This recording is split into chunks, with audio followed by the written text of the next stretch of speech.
wabarakatuh. Wilujeng enjing barudak SD juara. Tepang deui sareng Bu Upi dina pangajaran Basa Sunda sareng lingkungan. Kumaha kabarna sadayana? Alhamdulillah mugia sehat sadayana nya. Insyaallah dinten ieu Bu Upi bade ngajarkeun atanapi ngawanohkeun kebudayaan Sunda, khususna kesenian nu aya di Jawa Barat. Terus aya nu terang ta Can? Naon wae sih kesenian nu aya di Jawa Barat teh? Yuk urang regepkeun. Degung mangrupikeun salah sahiji alat kesenian nu asalna ti Jawa Barat. Alat musik degung didamel tina tembaga, timah, sareng kai. Degung dimaenkeun ku sababaraha urang pamaen. Alatna beda-beda. Biasana maen pikeun ngiringan kawih sinden.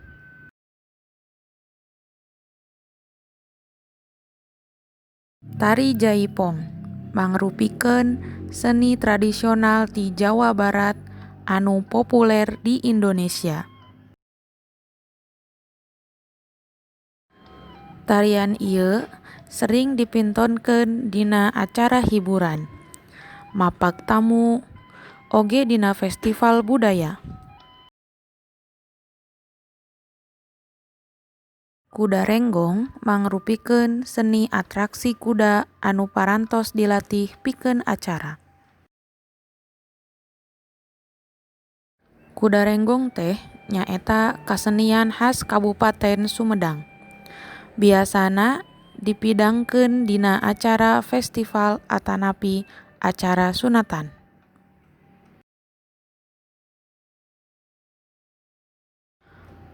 Pencaksilat atanapi silat mangrupikeun seni bela diri anu kasohor pisan di Indonesia. Pencaksilat mangrupikeun keahlian pikeun ngabela diri ku cara nangkis sareng nyerang.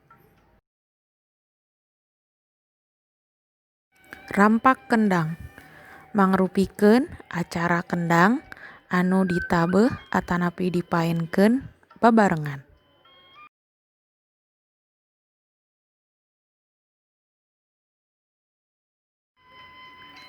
Gendang atanapi kendang nyaeta alat musik utama tina pagelaran rampak kendang.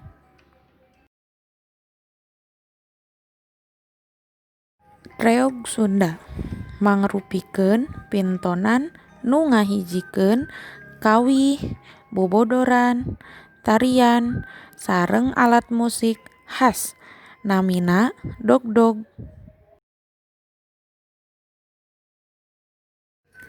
Dogdog mangrupikeun alat tabeuh sapertos kendang dina pagelaran reog Sunda dipimpin ku dalang.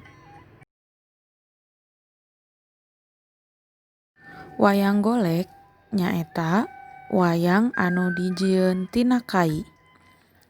Wayang jadi media kangge pagelaran carita, pangajaran, dakwah, jeung sajabana.